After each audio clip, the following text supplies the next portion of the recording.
Series की शुरुआत में हमें अमेरिका का एक काफी बड़ा नेशनल पार्क दिखाया गया। यहाँ एक शहर भी था।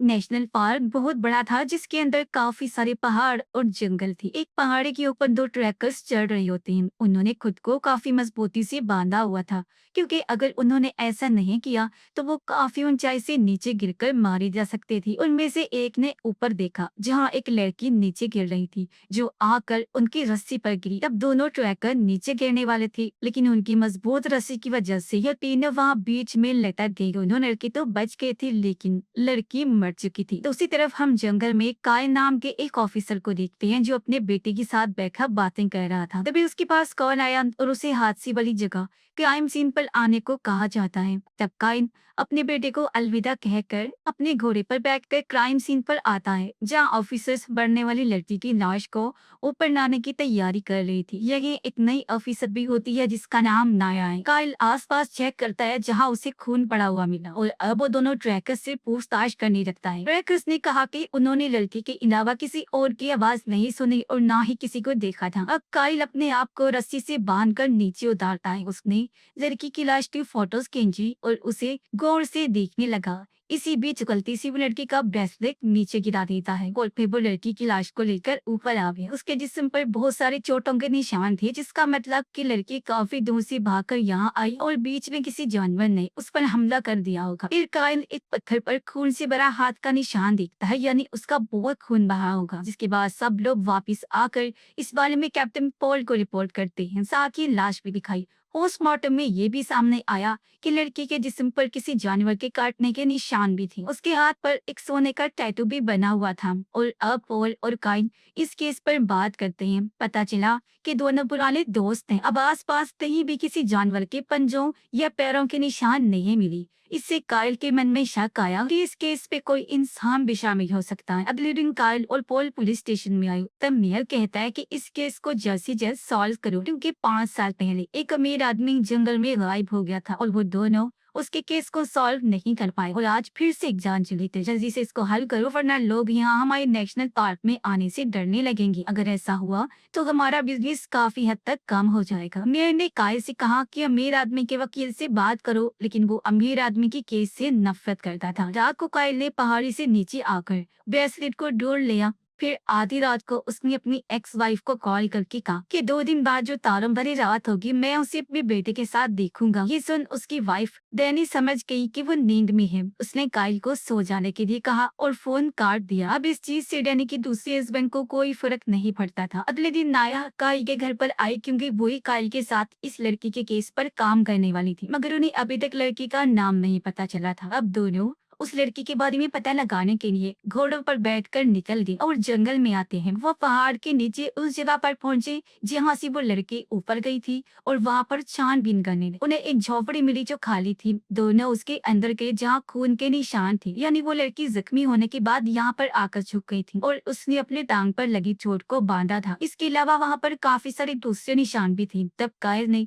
उन निशानों के फोटोज बनाए और अब उन्हें पता लगाना था कि क्या वो लड़की उन्हीं के शहर से थी या बाहर से आई थी। फिर वो दोनों आगे बढ़े और कायल ने अपनी तेज नजरों से एक गोली भी ढूंढ ली जो इस लड़की पर चलाई गई। कायल ने डॉक्टर से बात करके कंफर्म किया कि उस लड़की के टांग में सच में गोली लगी थी, यानी वो किसी इंसान से बचकर भाग रही थी। फिर वो दोनों वापिस आए जहाँ डैनी भी आई हुई थी। नाया तो पुलिस स्टेशन चली गई और डैनी रात फोन करने के बारे में पूछती है। तब कायल कहता है कि बस ऐसे ही मुझे तुम्हारी याद आ गई। कायल कहता है कि मैं मरने वाली लड़की के केस को लेकर काफी सीरियस हूँ और इसे सॉल्व करना चाहता हूँ। कायल को पता चला कि उस लड़की को किसी ने जानबूझकर मारा था। डैनी उसे कहती है कि तुम्हें खुद को संभालना होगा। कायल ने पूछा, क्या तुम खुश हो? इस पर वो ना में जवाब देती है। घर पे नाया अपने बेटे के साथ खेल रही थी। पता चलता है कि वो दोनों किसी शहर में अकेले रहती है। डैनी पोल को कॉल करके कहती है, काल का ध्यान रखिएगा। उसने रात को फोन करके खुद को और मुझे भी डिस्टर्ब किया था, और डैनी को उसकी एनिवर्सरी पार्टी में आने को कहता है जो वीकेंड पर थी। गायन निशानों के बारे में सोच रहा था। फिर अगले दिन उसकी मुलाकात यहाँ के लोकल आदमी से हुई, जो कायल का पुराना दोस्त है और जंगल की देखभाल करता है। यहाँ कायल उसे भी मरने वाली लड़की के बारे में बताता है। रात में नाया मरने वाली लड़की के कैंप के अंदर फोटोज ढूंढ रही थी, जहाँ उसका हस्बैंड धमकी भरी मैसेज कर रहा था कि मैं अपने बेटे को लेने आ रहा हूँ, जिससे वो घबरा गई। काइल रात को अपने बेटे के साथ घर से बाहर बैठकर तारे देख रहा था और तब पता चला कि उसका बेटा तो 6 साल पहले ही मर चुका था। लेकिन काइल आज भी उसे सोचकर, उसे याद करके उससे बातें किया करता था। यहाँ काइल और वहाँ डैनी तारों को देखकर दुखी हो रही थी। तब उसका हस्बैंड उसे संभालता है। इसके बाद हम पास्ट का सीन देखते हैं, जहाँ मरने वाली लड़की नजर आई जो जंगल में खुद को साफ कर रही थी और वो पूरी तरह तक ठीक थी। वो अपने बैग को लेकर आगे बढ़ी, जहाँ उसके बैग से कुछ ड्रग्स की गोलियां गिर गई और तब उसने अपने बैग को एक जगह पर छुपा दिया। इतने में किसी ने गोली चला दी जो उसकी टांग पर लगी, जिससे वो दर्द में तड़पने लगा। काइल फिर से खोज करने जंगल में गया, जहाँ उसे ड्रग्स की गोलियां मिल गई, जिस पर टैटू जैसा ही कुछ बना हुआ था और तत्काल समझ गया कि ये उसी लड़की का है। दूसरी तरफ एक सैलर लड़का लोगों को सामान बेच रहा था। तब काइल आकर उसकी कार देखने लगा। सैलर उसके पास आया और काइल ने उसकी कार में से नशे वाली चीज निकाली। इस बारे में सैलर से पूछने लगा। तब सैलर कहता है कि ये तो मेरे दोस्त का है। काइल ने उसे ड्रग्स की गोलियां भी दिखाई और कहा कि ये भी तेरी नहीं है और अब मैं तुझे जेल में डाल दूंगा। सैलर काफी डर गया। काइल ने उसे गोलियां कौन बेच रहा है ये बताने के लिए कहा। तब सैलर कहता है कि मुझे इस बारे में कुछ नहीं पता। काइल ने उसे मरने वाली लड़की का फोटो दिखाया। तब सैलर कहता है कि मुझे इस बारे में भी कुछ नहीं पता। काइल ने उसे वो सोने वाला टैटू दिखाया। तब सैलर कहता है कि मैं इस बारे में पता लगाऊंगा, जिस पर काइल उसकी बात मानकर वहां से चला गया। अब काइल एक होटल में आकर एक वेट्रेस से मिला जो उसकी दोस्त थी, जिसकी कुछ देर बाद यहाँ पुल भी आ गया। दोनों इस होटल में बैठकर मरने वाली लड़की के बारे में बात करने लगी। मेयर की वजह से दोनों बहुत परेशान थे। अब पॉल कहता है कि तुम्हें डैनी को रात को फोन नहीं करना चाहिए और तुम्हें अब उस घर को भी छोड़ देना चाहिए। तब काइल कहता है कि मैं अपनी वाइफ को संभालूंगा, आप इस मैटर से दूर रहिए। अब काइल ने डैनी को फोन लगाकर कहा कि तुम्हें मेरी शिकायत पॉल को करने की जरूरत नहीं है, जिसमें आज के बाद मैं तुम्हें कभी भी फोन नहीं करूंगा। वो नाराज हो गया था। अमीर आदमी की वकील काइल से बात करने आई, क्योंकि उसके केस को हैंडल करने वाला ऑफिसर काइल ही था। वो उसे कई सारे सवाल करती है, जिसका ठीक ठीक जवाब वो देता भी है। लेकिन जब वकील ने ये कहा कि जब तुम इस केस को सॉल्व कर रहे थे तो तुम्हारी दिमागी हालत ठीक नहीं थी, कि तुमने अपने बेटे को खो दिया था, तब ये सुनकर वो गुस्सा हो गया और उसे इग्नोर करके घर के अंदर आ जाता है, जहाँ वो अपने बेटे को याद करके दुखी हुआ और सोचता है कि मैंने ही उसकी लाश को नदी में से बाहर निकाला था। कुछ देर बाद नया घर पर आई। उसने बताया कि ऑटोप्सी से उन्हें पता चला है कि वो लड़की नशे में नहीं थी और आगे क्या करना चाहिए। तब काइल कहता है कि हमें कुछ लोगों से बात करनी चाहिए। वे दोनों 4 घंटे का सफर तय करने के बाद जंगल में उस जगह पहुंचे जहाँ हिप्पीज रहते हैं, यानी बेघर लोग जो नशे के आदी होते हैं। दोनों आगे बढ़े और हिप्पीज की हद से बात करने लगते हैं। काइल ने उनके ग्रुप से ड्रग डीलर के बारे में पूछा। तब हिप्पीज की हेड कहती है कि वो शायद कुछ सुकून लेने जंगल में गया होगा। नाया ने मरने वाली लड़की के बारे में हिप्पीज की हेड के साथ सभी लोगों को पूछना शुरू किया और उसका फोटो दिखाया। तो वहाँ पर वो समझ गई कि एक लड़की उसे जानती है और नाया उससे पूछताछ करने लगी, लेकिन बाकी लोग आकर उसे रोक देते हैं। तब काइल नाया को लेकर निकल गया क्योंकि उन लोगों से उन्हें खतरा हो सकता था। साथ ही काइल ये भी समझ गया था कि उन लोगों को मरने वाली लड़की के बारे में पता है और खास तौर पर हिप्पीज की हेड जानती है। और उन्हें अब ड्रग डीलर को भी ढूंढना है, क्योंकि उससे कुछ पता लग सकता है। भी हम एक शिकारी डेक्स को देखते हैं, जो काइल का दोस्त था और काइल उससे मिलने आया होता है। काइल को डेक्स का जंगल में रहना बिल्कुल पसंद नहीं था। उसने मरने वाली लड़की के बारे में बताया।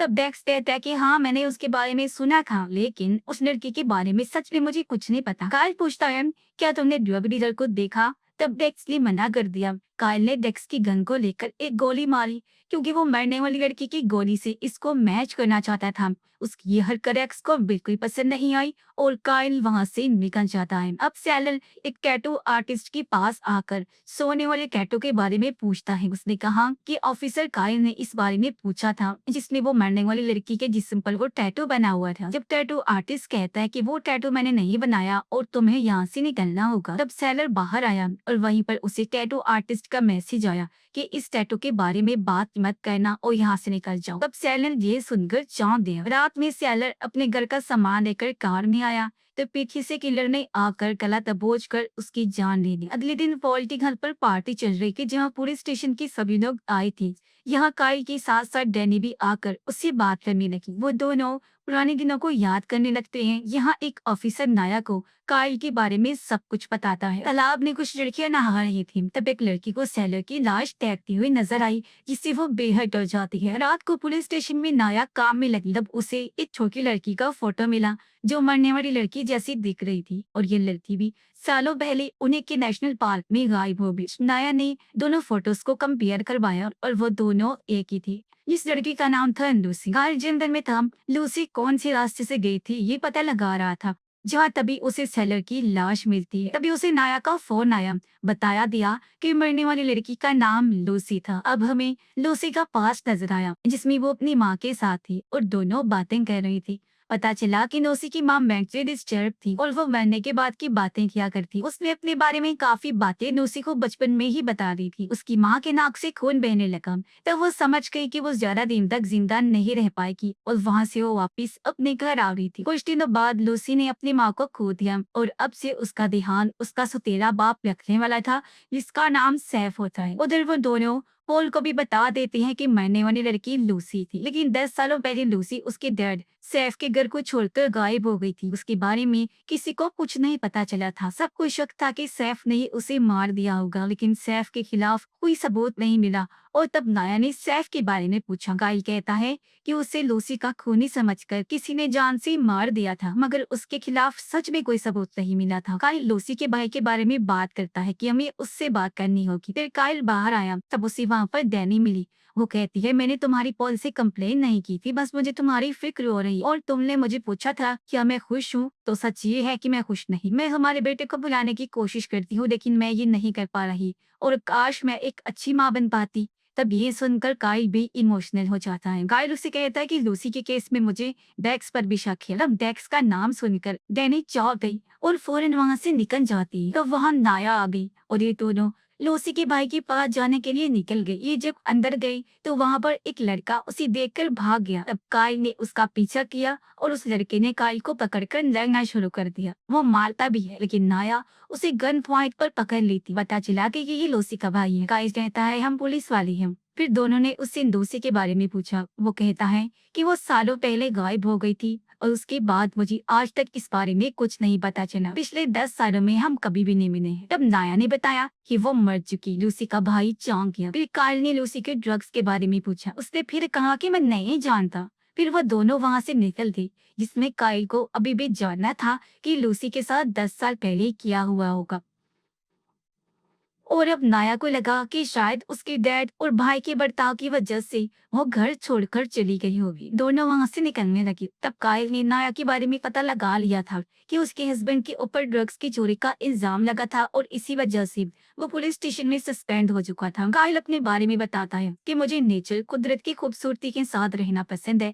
यही वजह है कि मैं यहाँ नेशनल पार्क में रहता हूँ। दोनों जब वापिस आए तब मैं ऐसे सब रिपोर्टर सवाल पूछ रहे। अब काइल ऑफिस में आया और एक ऑफिसर ने बताया कि मीडिया वाले अब लूसी के बाद सैलरी मरने से भड़के हुए हैं और काफी सवाल पूछ रहे हैं। रात को घर पर काइल लूसी और सेलर की फाइल्स को देखना शुरू करता है। उसे दुख था कि मैंने इस केस में सेलर को इन्वॉल्व किया और वो बेचारा मारा गया, और अपने बेटे के मरने की बात काइल को जिंदगी नहीं चाहिए। अगले दिन काइल और लोकल आदमी साथ में थी। काइल ने उसे बताया कि लूसी मर चुकी है। तब वो चौंक गया, क्योंकि उसे लगा था कि सैफ ने लूसी कुछ सालों पहले ही मार दिया था। गाइस कहते हैं कि सबको यही लगता है और लूसी इसी शहर में ही पैदा हुई और दोनों सैफ के घर पर आई, जहाँ एक आदमी अब लह रहा था। काइल ने बताया कि यहाँ पर लूसी मर चुकी है, जो सैफ की बेटी थी। क्या वो इस घर में आती जाती थी? वो कहता है कि नहीं, लेकिन मैंने इस लड़की को सामने की पहाड़ पर देखा था जो भाग गई थी। अब काइल उस जगह को देखकर समझ गया कि लूसी वहाँ अपनी माँ के साथ यादों को ताज़ा कर रही हूँ। अब काइल लूसी के बारे में और भी चीजें जानना चाहता था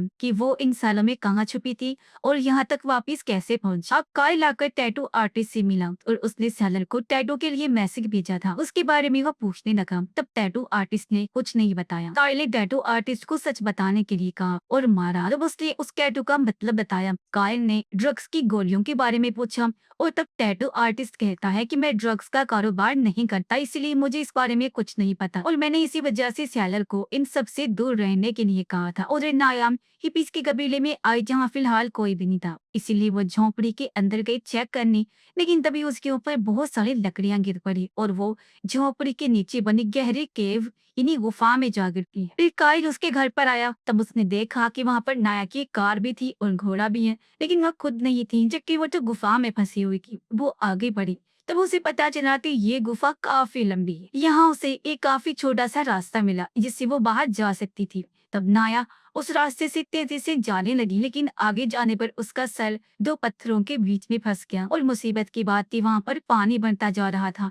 तब नाया वहां पर काफी दुखी हुई क्योंकि वो मरने वाली थी, लेकिन तब पीछे से काइन आ चुका था और उसने नाया को शांत होकर पीछे आने के लिए कहा क्योंकि वो वहां नहीं घूम सकता था। तब नाया सबसे पहले अपने बेटे को याद करके शांत हुई और वो धीरे धीरे पीछे आई। तब कायल ने उसे वहां से बाहर निकाल दिया और वो नाया की तारीफ करने लगा क्योंकि उसने गुफा के बाहर बहुत सारे निशान छोड़े थे, इसी वजह से कायल वहां पर पहुंच सका था। अब इन्हें यहाँ एक मास्क मिला जिसके ऊपर ड्रग्स और टैटू जैसा ही निशान था। रात में नाया उसके बेटे के साथ आकर सो गई। वो बाल बाल बची थी, इस बात को याद करके वो काफी दुखी हो रही। कायल को तस्वीरों में लूसी के बचपन की तस्वीर मिली और फिर हमें लूसी का पास दिखाया, जिसमें सैफ लूसी की माँ के मरने पर उसका पूरा गुस्सा लूसी पर निकालता था। वो अपने कमरे में काफी दुखी थी, लेकिन उसी कमरे में कोई और खिड़की से आया जिसे देखकर लूसी काफी ज्यादा खुश हो गई। फिर जब वो बड़ी हुई तो पहाड़ी पर आकर अपनी माँ को याद कर रही थी, जैसा वो बचपन में फील करती। फिर लूसी वहां से भाग गई और काफी दूर अपने टेंट में आई क्योंकि वो जंगल में रहती थी। यहाँ उसके साथ एक हिप्पी लड़की भी थी। ये वही है, इसे फोटो दिखाकर नाया पूछ रही थी क्योंकि दोनों दोस्तें हुआ करती। उसने लूसी को दूर जाने से मना किया क्योंकि उसे लूसी की फिक्र थी, लेकिन लूसी ने उसकी बात नहीं सुनी और वो जंगल में आगे बढ़ी। जिस गुफा में नाया फंसी थी उसी गुफा में लूसी मास्क पहनकर चली गई। प्रेजेंट टाइम में काइल और नाया जंगल में जाने की तैयारी कर रही थी, जिसके कुछ देर बाद दोनों जंगल में उसी गुफा के आसपास चीजें देख रहे हैं। वो जब गुफा के अंदर गई तो पता चला कि ऐसी बहुत सारी गुफाएं हैं और हजारों रास्ते हैं। जब ये दूसरे रास्ते से बाहर निकले तो उन्हें वहां पर काफी सारा कचरा मिला और वो कचरा शायद से ड्रग्स बनाने में यूज होता था। इन्हीं वहाँ ड्रग डीलर के चेहरे का कटा हुआ हिस्सा मिला जिसे किसी ने बेरहमी से मार दिया था। उन्हें पता चला कि इसे एक हफ्ता पहले किसी ने मार कर यहाँ फेंक दिया और इसे गोली से मारा गया था। तब नाया ने उसके जिस्म के बाकी हिस्सों को भी ढूंढ लिया, जिसे जानवर ने नोच लिया होगा। उसके जिस्म के हिस्से वो इपिस की हेड को दे देती है। काइल को शक था कि सभी कत्लों में ये लोग शामिल हो सकते हैं, इसलिए काइल ने यहाँ पुलिस को बुलाया। उसने ड्रग्स के बारे में लूसी और ड्रग डीलर के बारे में पूछा, लेकिन हिप्पीज की हेड को इन सब के बारे में कुछ भी नहीं पता था। काइल ने पूछा कि तुम उस जगह पर क्यों रहती हो? तब उसने कहा कि जब मेरी लाइफ सेट थी तो मुझे पता चला कि मुझे कैंसर है। मुझे एहसास हुआ कि पैसा भी मुझे नहीं बचा सकता, इसीलिए मैंने वहां रहने का फैसला किया था क्योंकि मैं नेचर नहीं बनना चाह, इसीलिए वह जंगल में आकर रहने। अब देखो, नेचर की वजह से 17 साल गुजर जाने के बाद आज भी मैं जिंदा हूँ और दुनिया से अब मुझे नफरत हो गई है। जब काइल भड़का हुआ पोल के पास आया और उसे पता था कि ये पिस की हेड से उसे कुछ भी पता नहीं चलेगा। पोल ने काइल को लूसी की डीएनए रिपोर्ट दिखाई, जिसमें लूसी की फैमिली रिकॉर्ड में लूसी के भाई का डेटा था ही नहीं। तब काइल को शक हुआ कि सैफ उसका सतीला बाप होगा, इसीलिए बाप बेटा उस पर जुल्म करते होंगे। बाहर एक लड़का काइल से मिलने आया। काइल आकर उसे पूछताछ करने लगा और उस लड़के ने बताया कि जंगल से बाहर निवाडा शहर में एक चर्च है और वहाँ फादर के घर पर लूसी काफी सालों तक रही है। वो उसे फोटो दिखाता है जो काफी सालों पहले की थी। अब ये जानकर काइल वहाँ से निकल गया। उधर नायाब सबूत इकट्ठा करके वापिस जाने वाली थी। तब उसे रास्ते में हिप्पी लड़की मिल गई और उसने उससे लूसी के बारे में पूछा। अब हिप्पी कहती है कि हम दोनों साथ रहती थी। लूसी अपने किसी काम के लिए बार बार गुफा में जाती, लेकिन मुझे नहीं पता था कि वहाँ पर क्या है। वो बचपन से यहाँ पर रह रही थी, लेकिन फिर वो यहाँ से निकलकर किसी और जगह पर चली गई, मगर वापस लौटकर फिर से यहाँ पर आ गई। तब मुझे पता चला कि यहाँ की गुफाओं में वो एक लड़के से मिलती है जिससे वो प्यार करती। लूसी उसके साथ काम करती थी, लेकिन वो लड़का बहुत बुरा था क्योंकि वो दोनों ड्रग्स और पैसों का बिजनेस करते थे। लेकिन मुसीबत की बात तो ये है कि मुझे उस लड़के का नाम ही नहीं पता। मैं ऐसे लोगों से काफी डरती हूँ। फिर एक दिन लूसी यहाँ से चली गई और फिर कभी वापस नहीं आई। लूसी जंगल में ड्रग्स वाले बैग छोड़ती थी और उसकी क्लास बैग में से ड्रग्स लेकर पैसे वहां रख दिया करते थे। गिप्पी कबीले का एक लड़का भी लूसी का साथी था। ये बताकर हिप्पी वहां से निकल गई और अब नाया को काफी कुछ पता चल रहा था। रात होने पर वो काइल को लूसी का बैग दिखाती है जिसमें ये ड्रग्स और पैसों की हेरा फेरी होती थी। अब काइल समझ गया कि जंगल में शायद कहीं ना कहीं ड्रग्स वो लोग बनाते होंगे। फिर नाया वहां से घर जाने के लिए निकल गई। अगले दिन काइल डेक्स से मिला और उससे ड्रग डीलर के बारे में पूछता है क्योंकि वो उसे जानता था। तब डेक्स कहता है कि ड्रग्स बेचने वाले के काफी सारे दुश्मन होते हैं। गाइस कहता है कि तुम भी तो ड्रग्स लेते होगे। तब डेक्स ने मना कर दिया और कहता है कि नशे वाली चीजें बिजनेस के लिए अच्छी हैं लेकिन सेहत के लिए बिल्कुल नहीं। और मुझे इस केस से जुड़ी किसी भी बात के बारे में कुछ नहीं पता। नाया जब घर पहुंची तो वहाँ उसका हस्बैंड आ गया था जिसे देखकर वो डर गई। वो कहता है कि तुमने मेरे खिलाफ गवाही दी थी जिसकी वजह से मुझे सस्पेंड कर दिया गया और अब मेरे पास बिल्कुल पैसे और काम कुछ भी नहीं है और अब तुम मेरे साथ चलो और झूठी गवाही दो कि ड्रग्स वाले पैसों का मुझसे कोई लेना देना नहीं है। फिर मैं हमेशा के लिए तुम्हें छोड़ के चला जाऊंगा। नाया कहती है तुम्हारी जॉब तुम्हारे रिश्वत लेने की वजह से गई थी इसलिए मेरी कोई गलती नहीं है।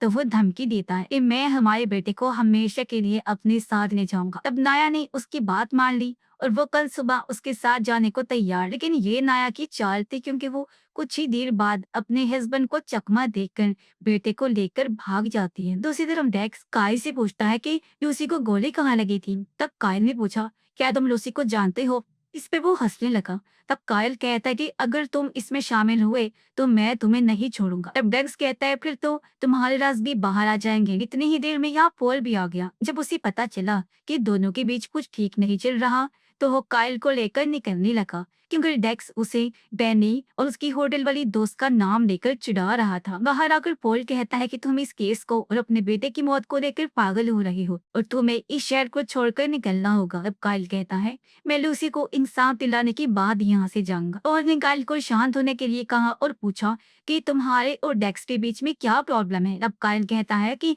हमारे बीच में ऐसी कोई बात नहीं है। कुछ देर बाद काइल घर आया तब उसे वहाँ पर नाया और उसका बेटा मिला जो अपने हस्बैंड से बचकर यहाँ पर आकर छुपी थी। तब उनके आने से काइल को अच्छा लगा लेकिन वो अपने बेटे के खिलौने को हाथ नहीं लगाने दे रहा था। उधर कुछ देर बाद पुलिस वालों ने सिर्फ लूसी के साथी को छोड़ा। वो चुपचाप गुफा के पास आया और मास्क पहनकर गुफा के अंदर घुसा और अपने खुफिया ड्रग अड्डे पर पहुंचा जहां उसका बॉस भी था जिसका नाम पैब्लो था। यह पता चला कि पैब्लो ने इस हेलो लड़के को मारा था जो चीज उसकी माँ से पता चलती है। फिर लूसी का साथी गुफा से बाहर निकला तब उसे बाहर काइल और नाया ने पकड़ लिया। दोनों गुफा में जाकर सभी गुंडों को पकड़ना शुरू कर देती। उनके आगे बढ़ने पर अंदर गोलीबारी शुरू हो गई। एक गुंडा वहाँ बॉम्ब फेंककर काफी बड़ा धमाका कर देता है। इसमें पैब्लो बाकी गुंडों के साथ गुफा में और अंदर घुस गया। तब काइल और नाया ने आकर काफी सारे गुंडों को मार दिया और पैब्लो को वहाँ पर पकड़ लिया। अब मेयर इस कामयाबी का सारा क्रेडिट खुद को देते हुए मीडिया के सामने खुद को हीरो कहने लगा। काइल और नाया को वहाँ पर ड्रग्स का शिकार बनी हुई कुछ लड़कियों की लाशें मिली जिनके सामान से उन्हें लूसी का बैग मिला।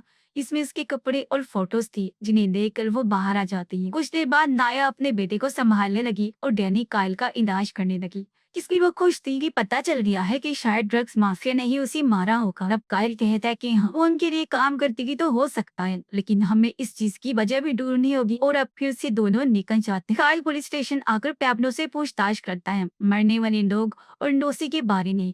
तब पैब्लो कहता है कि मैं उनमें से किसी को भी नहीं जानता। काइल कहता है कि सेलर की आईडी तुम्हारे अड्डे पर मिली है और तुमने ही उसे मारा है और तुमने ही बाकी लोगों को भी मारा होगा। तब पैब्लो भड़क गया लेकिन काइल को पता था कि वो मुंह नहीं खोलेगा। इसलिए काइल ने आकर बाकी गुंडों को बताया कि पैब्लो ने बता दिया है कि तुम लोगों ने ही सब लोगों को मारा है। और तब गुंडों ने भी यही बताया कि हमें कुछ नहीं पता जिससे काइल परेशान हो गया क्योंकि फिर से कुछ पता नहीं चल पा रहा। वहीं पर मेयर अब इस पूरे केस का फायदा उठा रहा था जिससे दोनों भी काफी हैरान। फिर काइल ने लूसी के साथ मरने वाले सभी लोगों की लोकेशन को देखना शुरू किया और लूसी कहाँ पर भागी थी ये वो सोचते रखा। वो हर रास्ते को देख रही थी। यहाँ उसकी मुलाकात लोकल आदमी से हुई और उसे बताया कि इस केस में मुझे खास कोई जानकारी नहीं मिल रही है। डैनी जब घर पर थी तो नाया का हस्बैंड अपने बेटे और वाइफ को ढूंढते हुए यहाँ आ गया। तब डैनी ने मना कर दिया कि वो यहाँ नहीं है और तभी उसका बेटा अंदर से बाहर आ गया और जब उसे पता चला कि ये दोनों अकेले हैं तो डैनी बच्चे को लेकर अंदर भागी। लेकिन नाया के हस्बैंड ने उसे पकड़ लिया और मारने की कोशिश करने लगा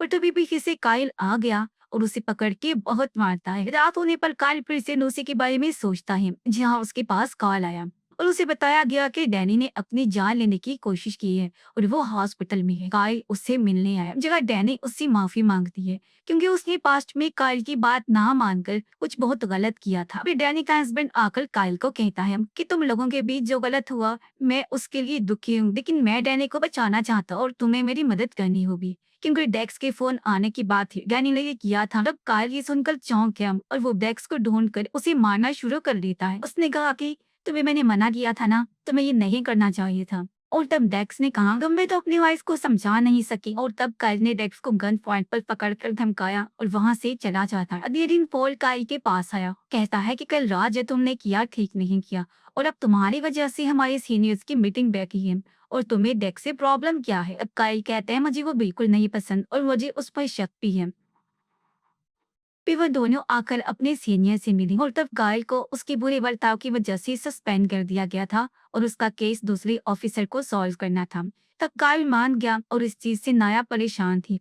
गायल ने कहा मैं हमारे साथी को सारी जानकारी दे दूंगा। फिर वो वहां से निकलने लगा। इस वजह से लोकल आदमी भी काफी परेशान हुआ। फिर वहां पर ऑफिसर साहब और कायल ने सारे केस की फाइल्स उन्हें दी। कायल को लूसी का फोन भी मिला जिससे वो अपने पास रख लेता है और उसने फोन से इस केस को सॉल्व करने का फैसला किया। उसने फोन देखा जिस पर पासवर्ड लगा हुआ था। तब उसने अपने दोस्त की मदद ली और लूसी की लाश को निकालकर उसकी फेस आईडी से फोन को ऑन कर लिया। कायल फोन में बहुत सारी फोटोज और वीडियोस देखने लगा। एक फोटो में उसे लूसी का दोस्त दिखाई दिया जो और कोई नहीं बल्कि डेक्स ही था।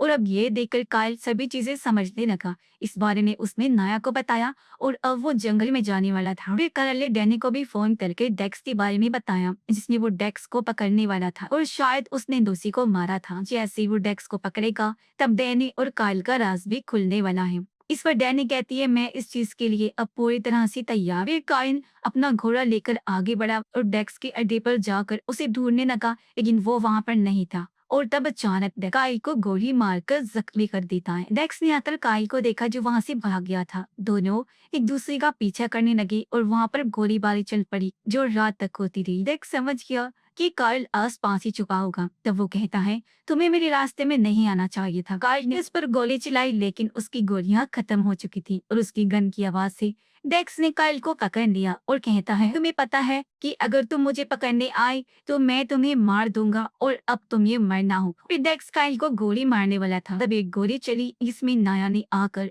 डेक्स को वहीं पर मार दिया और नाया ने देखा कि वहीं पर काइल बेहोश हो चुका है। अब जब काइल होश में आया तो वहां पर पॉल काफी खुश था और उसने बताया कि डेक्स ने ही लूसी को मारा होगा और अब ये केस खत्म हो चुका है। नाया भी काइल को देखकर काफी खुश थी। काइल ने उसका शुक्रिया अदा किया कि मेरी जान तुमने बचाई और एक बेहतरीन तरीके से इस केस को हल किया। तब नाया कहती है कि लूसी और डेक्स साथ में काम करते थे और इन दोनों के बीच में प्यार भी था।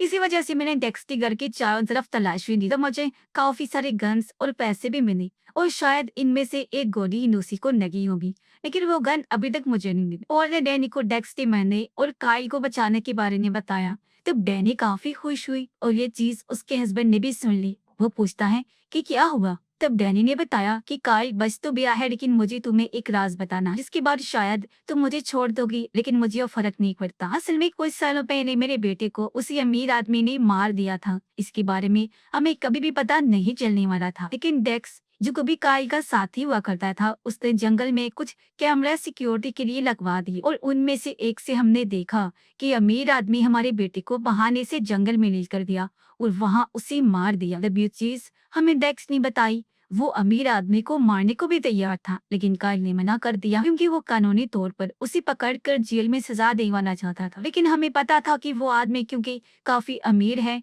तो अदालत से वो बच जाएगा। लेकिन फिर भी काइल इस चीज के लिए नहीं माना। तब मैंने डेक्स को पैसे देकर अमीर आदमी को मार देने के लिए कहा। डेक्स ने अमीर आदमी को तड़पा तड़पा कर मार दिया और उसकी लाश को हमेशा के लिए गायब करवा दिया। और ये चीज फिर काइल को जब पता चली तो वो मुझसे नाराज हो गया और उसने शराब पीकर अपनी जिंदगी बर्बाद कर ली और मुझे भी छोड़ दिया और शायद अब तुम भी मुझे छोड़ दोगी। डेक्स का खात्मा हो चुका है इसीलिए मैं सब तुम्हें बता रही हूँ और आगे क्या करना है तुम पर छोड़ती। जो सुनकर उसका हस्बैंड काफी परेशान हो गया। दूसरी तरफ सभी लोग नाया की तारीफ करने लगते हैं जिससे वो काफी खुश थी। पर अब उन लोगों को डेक्स के ड्रग्स के बिजनेस के बारे में पता लगाना था कि वो कहाँ तक फैला हुआ है। रात होने पर डैनी आकर काइल से मिली, कहती है मुझे अब कुछ नहीं हो सकता, तब काइल कहता है कि मुझे अभी भी हमारा बेटा नजर आता है, मैं कभी उसे भूल नहीं पाया और नहीं भूल पाऊंगा। हम साथ में खेलते हैं और मुझे इस चीज से फर्क नहीं पड़ता कि ये गाना था, इनमें ये चीज मुझे खुशी देती है और मैं वादा करता हूँ कि अब मैं अपनी जिंदगी को बदलने की कोशिश करूंगा।